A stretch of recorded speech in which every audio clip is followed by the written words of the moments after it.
Hello students, today I am going to start the second lecture of P block elements. In this I am going to teach you about elements of group 16. Elements of group 16 are also termed as what? Oxygen family, because in this the representative element is oxygen, that's why it is also termed as oxygen family. This family is also named as chalcogen family.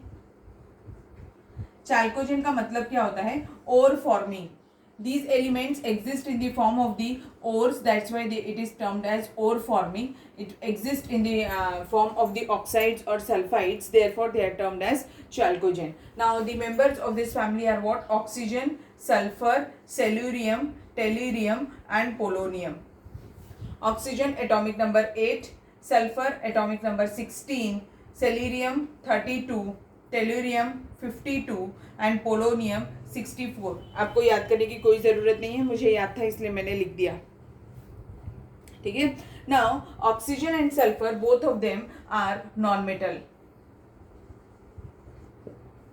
ठीक है. Selenium and tellurium are metalloid.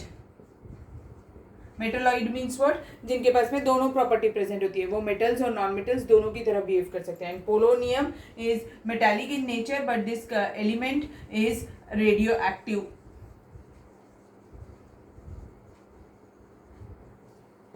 Okay.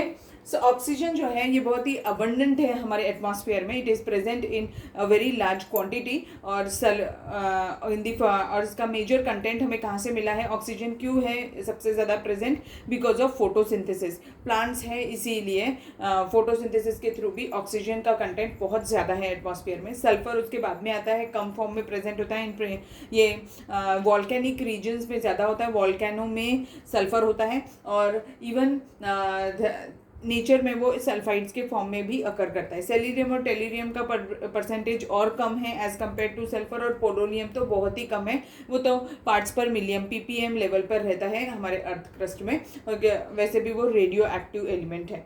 ठीक है. यहाँ तक समझा आपको मैंने जो जो बताया. अब नेक्स्ट जो अभी हमें पढ़ना है वो है इसकी atomic and physical properties of group 16.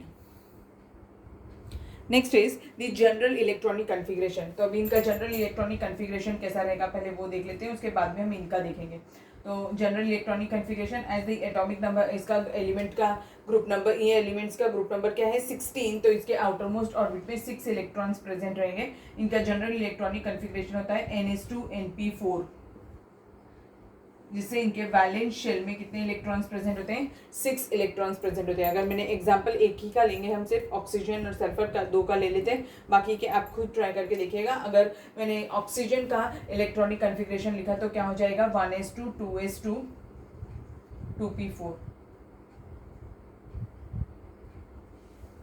ठीक है. और अगर सल्फर का लिखना हो तो क्या हो जाएगा? 1s2 2s2 2p6 3s2 3p4. ये देखो आउटर मोस्ट ऑर्बिट में कितने इलेक्ट्रॉन्स हैं? 6 इलेक्ट्रॉन्स प्रेजेंट हैं. अगर हम चाहें तो इसको यूजिंग इनर्ट गैस भी हम इसका कन्फिग्रेशन लिख सकते हैं. जैसे एग्जांपल इसका हो गया, इसको कैसे लिखेंगे? हीलियम और फिर 2s2 2p4. और इसके लिए कैसे लिखेंगे? ये 10 है एटॉमिक नंबर, सो नियॉन 2s2 2p4. ठीक है. अब हम इसकी फर्स्ट फिजिकल प्रॉपर्टी जो हमें पढ़ना है वो है एटॉमिक रेडियस. एटॉमिक रेडियस का क्या होता है? When we move from top to bottom in this group, what happens? The atomic radius increases. When we move from top to bottom, atomic radius जो है वो क्या होगी? When we move from top to bottom increase हो जाएगी. यानी अगर मुझे ऑक्सीजन, सल्फर, सेलेनियम, टेलुरियम और पोलोनियम का बताना है तो एटॉमिक रेडियस कैसी रहेगी? ऐसी. It goes on increasing. अब ये इंक्रीज क्यों हो रही होती है? It is only because increase क्यों होती है? क्योंकि नंबर ऑफ शेल्स इंक्रीज हो रहे होते हैं. देखो यहाँ पर लास्ट सॉरी यहाँ पर मैंने 2 लिख दिया, ये 3 होना चाहिए था. मैंने यहाँ लिखा है करेक्ट, यहाँ पर लिखने के टाइम गलती हो गई मुझसे. सो देखो पहले में लास्ट इलेक्ट्रॉन कहाँ में जा रहा है? सेकेंड 2p में जा रहा है और नेक्स्ट वाले में 3p में जा रहा है. वैसे ही सेम अगर मैं सेलेनियम का देखूंगी तो वो 4p में जाएगा, टेलुरियम का 5p में और पोलोनियम का 6p में. Means number of shells increase हो रही है, इसीलिए एटॉमिक रेडियस भी इंक्रीज हो रहा है. Now as if I am going to compare this the atomic radius of group 16 with group 15, what I will observe?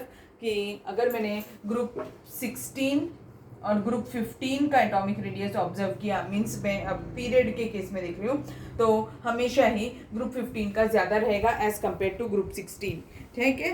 तो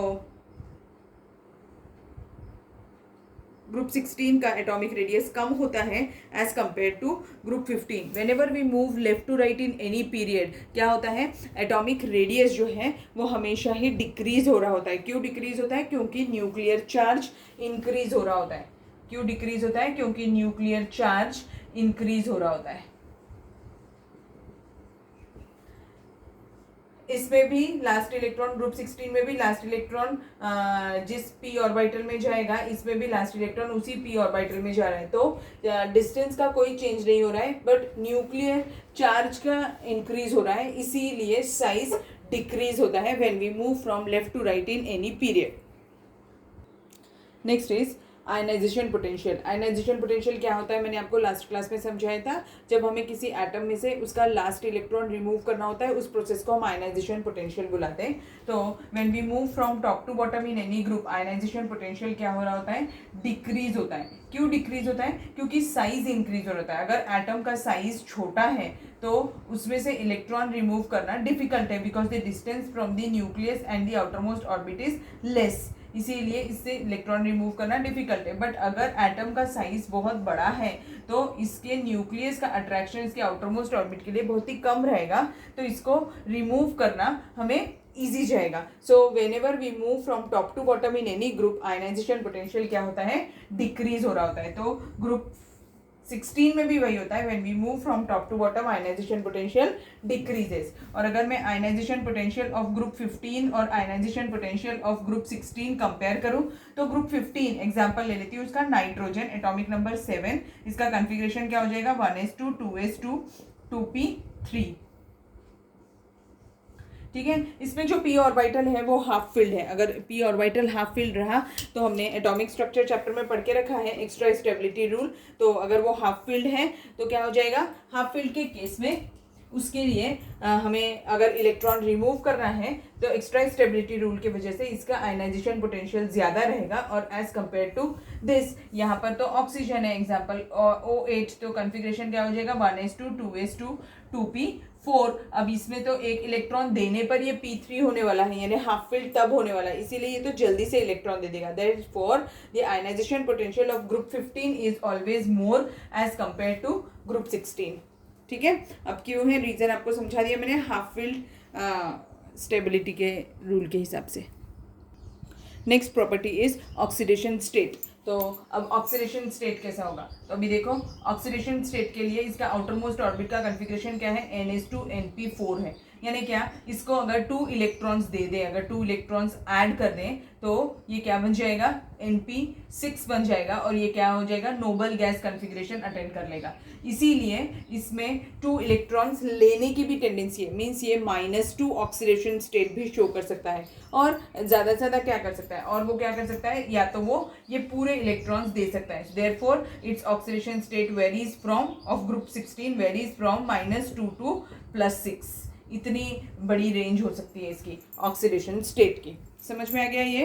अब नेक्स्ट प्रॉपर्टी जो हमें पढ़ना है वो है electron gain enthalpy. Electron gain enthalpy यानी क्या होती है, it is exactly reverse of this. मैं यहीं पर लिख देती हूँ, electron gain enthalpy it is exactly reverse of ionization potential. इसमें हमें इलेक्ट्रॉन ऐड करना होता है आउटर मोस्ट ऑर्बिट पे, उस प्रोसेस को हम क्या बुलाते हैं, इलेक्ट्रॉन गेन एंथैल्पी बुलाते हैं। तो अब यहाँ पर इलेक्ट्रॉन गेन एंथैल्पी जो होती है ग्रुप 16 की बहुत हाई होती है, it is highly negative, high negative,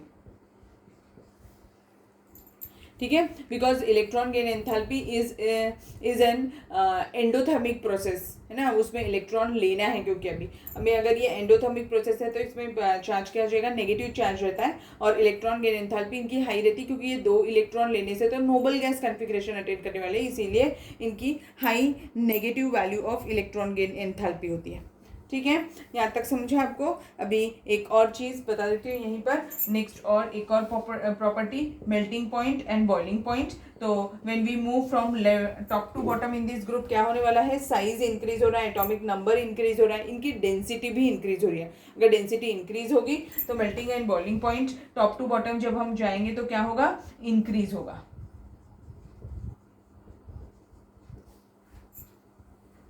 ठीक है, अब लास्ट फिजिकल प्रॉपर्टी जो हमें पढ़नी है वो है इनकी एलिमेंटल स्टेट। तो इसमें ऑक्सीजन अकेला ऐसा एलिमेंट है जो गैसियस स्टेट में होता है और ये डाई एटॉमिक है।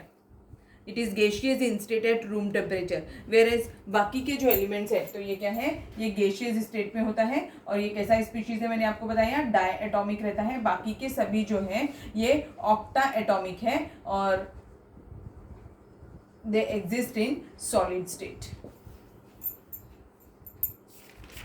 ठीक है, समझ में आया मैंने क्या बताया अभी आपको। एक लास्ट प्रॉपर्टी नहीं थी, इसमें एक और चीज़ हमें पढ़ना है, वो है एलोट्रोपी। तो एलोट्रोपी एलोट्रोपी यानी क्या होती है, आपको डेफिनेशन आती होगी, आपने पढ़ी है 11th क्लास में। जब एक ही एलिमेंट बहुत सारे फॉर्म्स एग्जिस्ट करता है, जैसे कार्बन है, कार्बन कोक, कोल, कोल्टार, इन सभी फॉर्म्स में, बॉक्साइट, इन सभी फॉर्म में एग्जिस्ट करता है, तो उस प्रॉपर्टी को हम क्या बुलाते हैं, डायमंड ग्रेफाइट भी उसकी प्रॉपर्टी एलोट्रोप से, तो उसे एलोट्रोपी, उस फिनोमेना को हम एलोट्रोपी बुलाते हैं। इसमें all the elements of this group shows allotropes. ठीक है, सभी एलोट्रोप्स शो करते हैं, नोट डाउन करके लिख लिए, all the elements of this group shows allotropy. Next is catenation. Catenation कैसा है, तो कैटेनेशन इट इज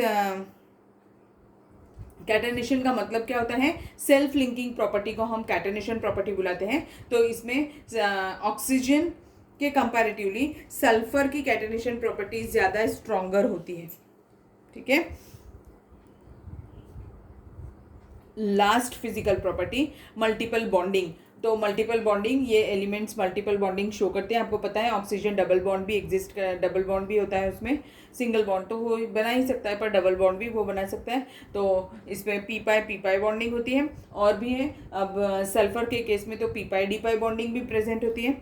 तो वो कैसे होती है हम मॉलिक्यूल्स पढ़ेंगे तब आपको समझ में आ जाएगा। जब पी पाई ओवरलैपिंग यानी क्या, जब पी ऑर्बिटल ओवरलैप कर रहा है पी ऑर्बिटल से, that is termed as p pi overlapping. और अगर कोई पी ऑर्बिटल डी ऑर्बिटल से ओवरलैप कर रहा है जिसका अप्रॉक्सीमेटली सेम साइज और शेप आ रहा होगा, तो उसे हम p pi d pi bonding बुलाते हैं। ठीक है, तो आज की क्लास के लिए इतना काफ़ी है, बाकी का मैं आपको नेक्स्ट क्लास में पढ़ाऊंगी। अगर कोई डिफिकल्टी है तो आप पूछ सकते हैं। Thank you.